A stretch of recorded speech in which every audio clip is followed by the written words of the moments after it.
Hi everyone, welcome back to D K Sharma education hub. आज के lecture में हम कंप्लीट करेंगे साहित्य अकादमी अवार्ड। इसके बाद एक और लेक्चर आएगा जिसमें बाकी जितने भी लिटरेरी अवार्ड्स होते हैं वो सारे कवर किए जाएंगे, बट जो आज मेनली फोकस रहेगा दैट इज़ ऑन द साहित्य अकादमी अवार्ड। तो अगर इनकी स्टार्टिंग की बात करें तो ये इंस्टीट्यूट हुए थे इन 1954। तो ये डेट याद रखनी है, दैट इज़ वेरी इंपॉर्टेंट।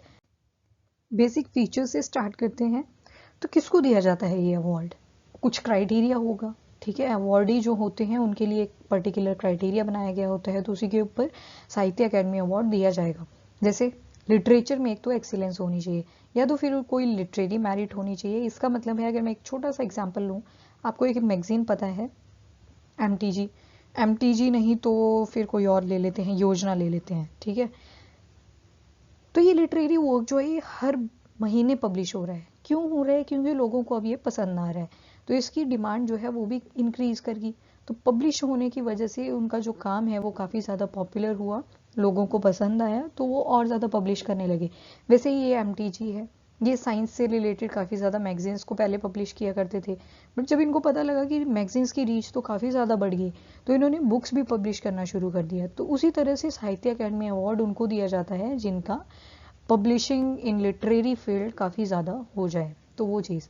अब ये 24 लैंग्वेजेस में दिया जाता है, जिसमें 22 लैंग्वेजेस जो हैं वो आपकी शेड्यूल नंबर 8 से ही ली गई हैं। शेड्यूल 8 हमने पढ़ा था लास्ट लेक्चर में, पूरा डिटेल किया था शेड्यूल 1 में क्या है, 2 में क्या है। तो इसमें हमने देखा था 14 लैंग्वेजेस ओरिजिनली थी कॉन्स्टिट्यूशन में।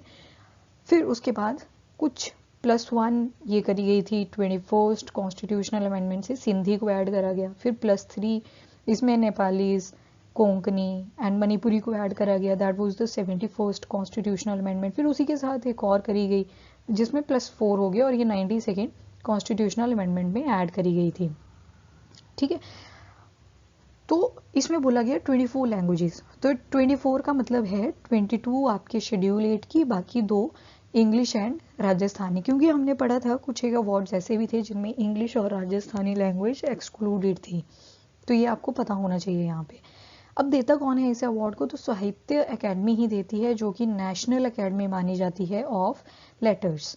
तो वही देते हैं इसको, और हर साल दिया जाता है, जिसमें एनुअली दिया जाता है, और जिसमें 1 लाख का कैश प्राइस दिया जाता है, और 2009 से उसको दिया जा रहा है। मतलब 2009 से पहले देखो, इंस्टीट्यूट हुआ ये 1954 में, तो 1954 से लेके अगर मैं 2009 की बात करूं तो there was no cash prize.